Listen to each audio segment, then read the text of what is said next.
Hi, I'm Joseph from IT2102, and for today's video, I'll share to you my summary about Chapter 7 IP addressing. So, IPv4 addresses. Binary is a numbering system that consists of numbers 0 and 1 called bits. In contrast, the decimal numbering system consists of 10 digits consisting of numbers 0 to 9, so each address consists of string 32 bits divided into 4 sections called octets. So, meaning we have 1 octet, or rather 8 octets, so ranging from 1, 2, 4, 8, 16, 32, 64, and 128. So on and so forth. So 8. So that's 8. So it's from 1 to 128. So positional notation. So positional notation means that the digit represents different values depending on the position. Digit occurs in the sequence number. So 1000, hundreds, tens. So usual value, decimal number, calculate, add them up, result. So yeah.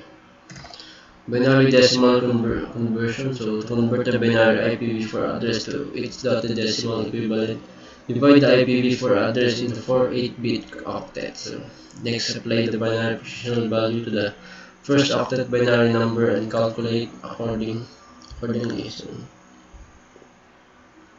you can see here. So in this one, you will just count the ones. So the 0 will not be included. So it's 1, 2, 4, 6, 1, 2, 4, 8. So 8 plus 2 is 10. So the last digit so will be 1 and 2 that 1, 6, 8, 11 that 10, and then this one is 1 plus 2 plus 8 is 11. This one is 1 plus 2 is 1, 2, 4, 8, 16, so it's 168, and this one is 192. So that's how to calculate that's how to convert binary to decimal. So decimal to binary conversion, so write down the decimal number, so divide number by 2, write the result underneath, write the remainder on the right hand side. So will be 1, we 0 or 1, so divide the result of the division by 2 and again write down the remainder. So continue dividing, writing down remainders until the result of the division is 0. So the most significant bit is at the bottom of the column.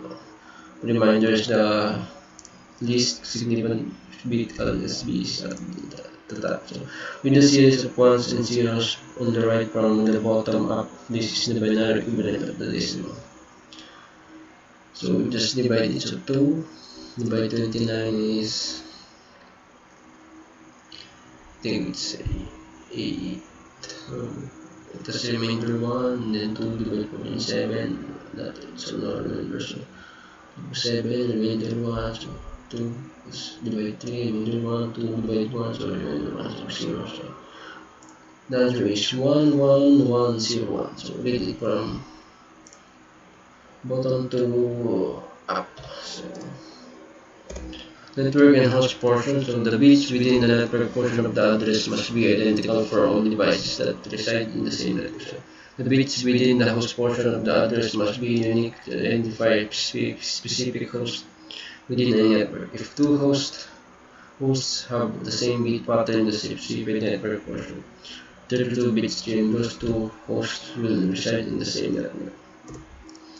So the subnet mask. So IPv4 address, so unique IPv4 address of the host. So subnet mask used to identify the network host portion of the IPv4 address. So it is the 255.255.255.0. So fault gateway, so identifies the local gateway, local router interface, IPv4 address to the remote network. So it is on the last chapter 6, the default gateway.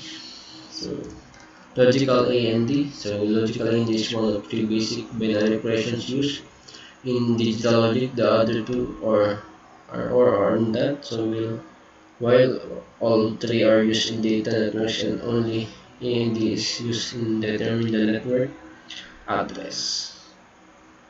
So we're doing that. So this is the subnet mask has 1/8, so it will be, so in the binary just convert it to decimal, so it will be 192, then 168, then 10, then this will be 0, this part, and then 111, it's all the sum of all octets is 255, so 255 is 0, so and the results is and the results, and yeah, just copy the binary above here, so we'll get the answer, it's 0, then copy it. The prefix length, so the prefix length is the number of bits set to 1 in the subnet mask. It is written as loss notation with a slash followed by number of bits set to 1, therefore count number of bits in subnet mask and prepare it with a slash. This one, so subnet mask 32 byte address, so prefix length. We just count the ones here, so it's 8, and then 16, 24, 25, 26, 27, 28, 29, 30. So if all front is 32. And then subnet mask, so we just sum up all the ones here, so 0, don't count it. So static IPv4 address assignment 2, so I host, so host can also be configured with an static IPv4 address such as shown in the figure. So signing host static IP addresses is acceptable in small networks, however it will be time-consuming to enter static addresses on each host in a large network. So it is important to maintain an accurate list of static IP addresses assigned to each device. This is the static assignment to IP address and mask network gateway. The dynamic IPv4 address assignment to a host, as shown in the figure. Host can obtain IPv4 address information automatically. Those is a DHCP client. The request IPv4 address information from DHCP server. DHCP server provides an IPv4 address, subnet mask, default gateway, and other configurations. So the Internet Protocol version 4 properties. So these are the properties. IPv4 communication. Host successfully connected to a network and communicate with other devices in one of 3 ways. So unicast, the process of sending packet from one host to an individual host as shown. So meaning 1:1. So in broadcast, the process of sending packet from one host to all hosts in the network as shown in. So it's mainly sending the packet from, it can be one or two or more hosts. So but in the so multicast, so the process sending packet, so one host to a selected group of hosts, so will be sent to all, so all the hosts will receive the packet, so possibly in different version. So unicast transmission, your unicast communication is used for normal hosts. The host communication in both a client server and peer-to-peer network. So unicast packets use the address of the destination device, destination address, and can be routed through an internet version. Broadcast transmission, so broadcast traffic is used to send packet to all hosts in the network using the broadcast address for the network. So with the broadcast, the packet contains a destination IPv4 address with all ones. So in the host portion, this means that all hosts on the local network will receive and look at the packet. So many network protocols such as DHCP use broadcast.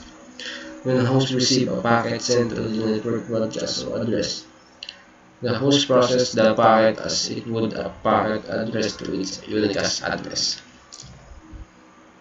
So multicast transmission reduces traffic by allowing a host to send a single packet to a selected set of hosts that subscribe to a multicast group. So public and private IPv4 addresses. So public IPv4 addresses are addresses which are globally routed between ISP, Internet Service Provider, routers. However, not all IPv4 addresses can be used on the Internet.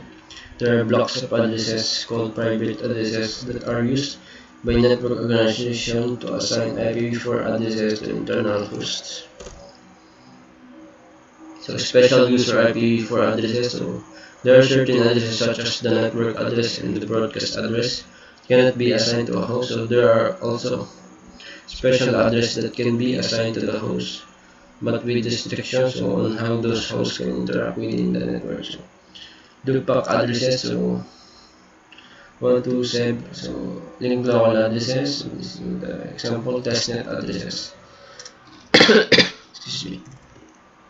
So legacy classful addressing. So Internet IPv4 address were assigned using classful addressing as defined RFC 790. So assigned numbers RFC divide the Unicast ranges into specific class called class A, class B, and class C. So classes addressing. So the system in use today is referred to classes addressing. The formal name is classes. Classless rather interdomain router routing. In 1993, the IETF created a new set of standards that allow service providers to allocate IPv4 addresses on any address bit boundary. So instead of only by a class A, B, or C, this was to help delay the depletion and eventually exhaustion of IPv4 addresses. So this is the summary of classful addressing. This is the pie graph. Class A 8%, Class B 25, Class C 12.5, and Class D 12.5 also. So assignment of IP addresses rather. For a company or organization to support network hosts such as web servers accessible from internet, the organization must have a block of public addresses assigned. So remember that public addresses must be unique. The use of these public addresses is regulated and allocated to each organization separately. This is true for IPv4 and IPv6 addresses. So the need for IPv6. So with an increasing internet population, limited IPv4 address space is issues with NAT and Internet of Everything. So the time has come to begin the transition to IPv6. So IPv4 and IPv6 coexistence. So the migration techniques can be divided into three categories: dual stack, tunneling, and translation. So in dual stack, it allows IPv4 and IPv6 to coexist on the same network segment. So dual stack devices run both IPv4 and IPv6 protocol stacks simultaneously.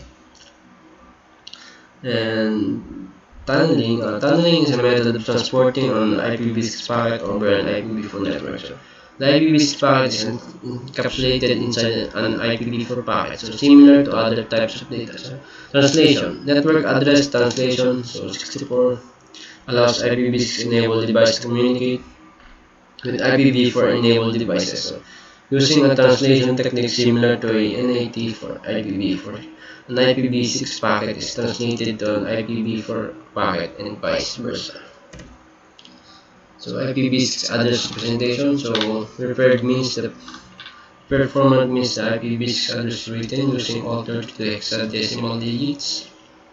So it does not necessarily mean it is the ideal method for representing the IPv6 address.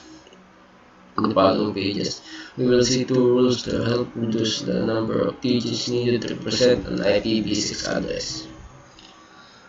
So rule 1, omit leading zeros. So the first rule to help reduce the notation of IPv6 address is to omit any leading zeros in any 16-bit or hextet. So rule 2, omit all zero segments. So the second rule to help reduce the notation of IPv6 is that the double colon so can replace any single continuous string of one or more 16-digit segments consisting of all zeros. So when there are too many zeros, so you can just apply two double colons. So but you can use it just once. So if there is another zero, so just put the zero, only one zero, So, and then decide whether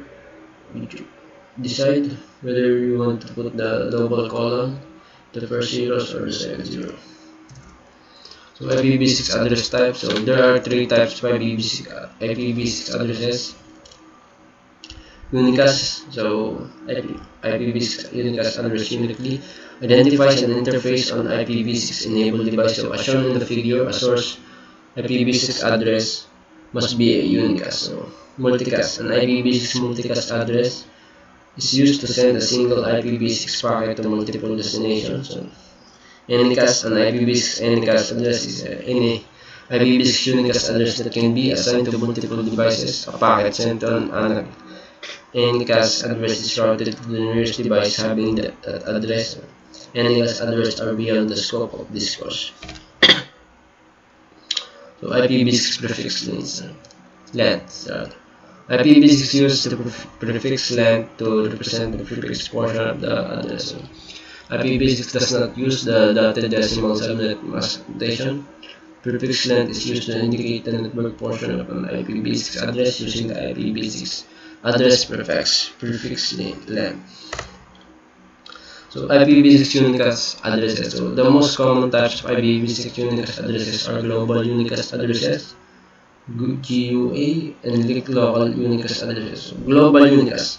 Global unicast address is similar to a public IPv4 address. So, these are globally unique, internet notable addresses. Global unicast addresses can be configured statically or assigned dynamically. So, linked local addresses are used to communicate with other devices on the same local link. So, with IPv6, the term link refers to a subnet. Link local addresses are confined to a single link. So, unique local, another type of unicast address is the unique local address, unicast address. So, IPv6 unique local addresses have some similarity to RFC 1918 private addresses for IPv4, but there are significant differences. So IPv6 link local Unix addresses. So an IPv6 link local addresses enables a device to communicate with other IPv6. So this is the purpose of IPv6 link local address. So enable device on the same link and only on that link. So packets with source or destination link local address cannot be routed beyond the link from which the packet originated. So structure of an IPv6 global unicast address. So these addresses are equivalent to public IPv4 addresses. The Internet Committee for Assigned Names and Numbers, or ICANN. The operator for IANA allocates IPv6 address blocks to the 5 RARs. So static configuration of a global unicast address. So router configuration. Most IPv6 configuration and verification commands in the Cisco IOS are similar to their IPv4 counterparts. In many cases, the only difference is the use of IPv6 in place of IP within the command. So host configuration. Manually configuring the IPv6 address on host is similar to configuring an IPv4 address. There are two ways in which a device can obtain IPv6 global unicast address tonight. So the stateless address auto configuration is LAAC and stateful DHCPv6.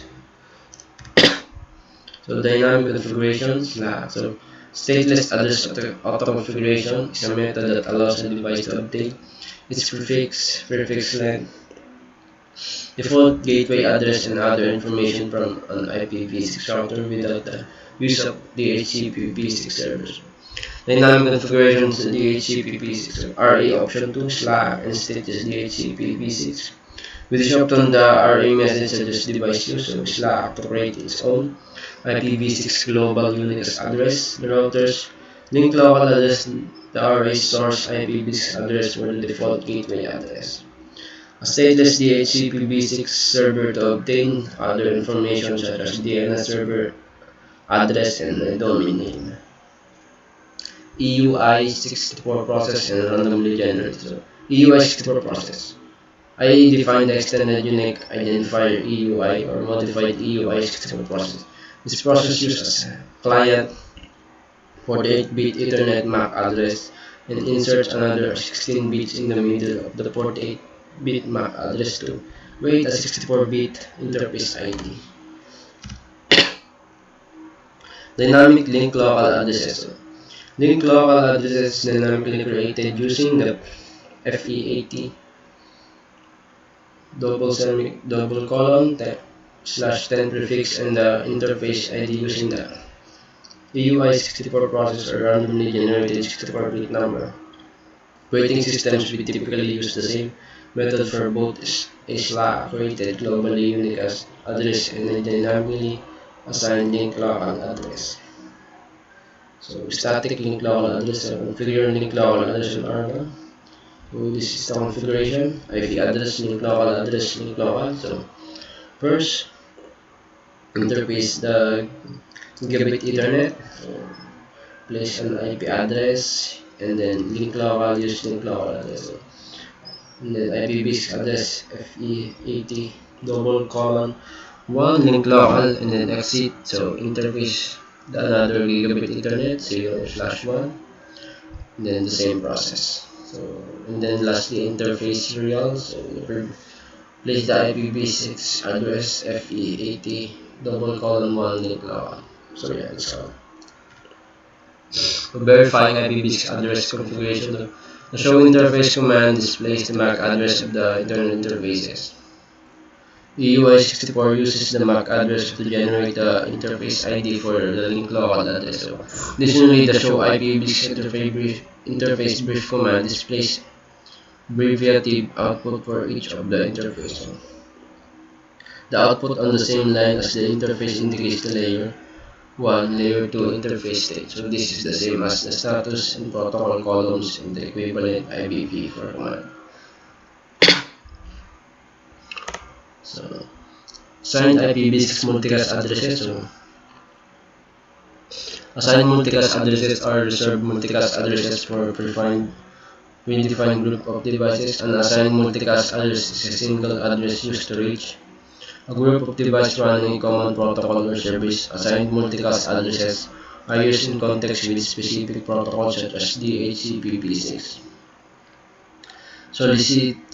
Solicited node IPv6 multicast addresses. So, solicited node multicast address is similar to the all nodes multicast address. So the advantage of solicited node multicast address is that it is mapped to a special Ethernet multicast address. This allows the Ethernet NIC to filter the frame to examine the destination MAC address without sending it to the IPv6 process to see if the device is the intended target of the IPv6 packet. ICMPv4 and ICMPv6 host confirmation. An ICMP echo message can be used to determine if a host operational. The local host sends an ICMP echo request to a host. The destination service is unreachable when a host or gateway receives a packet the destination cannot deliver. It can use an ICMP destination unreachable message to notify the source that the destination service is unreachable. So that is the purpose of ICMP destination unreachable.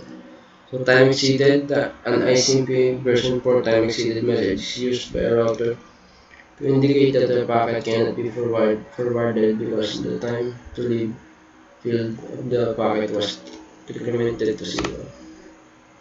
So ping testing to local stack. So ping is the testing utility.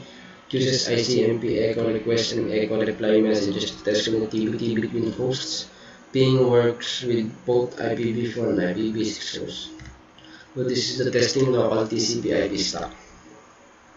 So ping the local host confirm the TCP is installed and working on the local host. So pinging 127.0.0 caused by the ping itself. So yeah, that's all about ping testing the local host. Then ping testing connectivity to the local LAN. So you can also use ping. That's the ability of hosts to communicate on the local network. That this is generally done by pinging the IP address of the net gateway of the host. A ping to the gateway indicates that the host and the router interface serving as the gateway are both operational on the local network.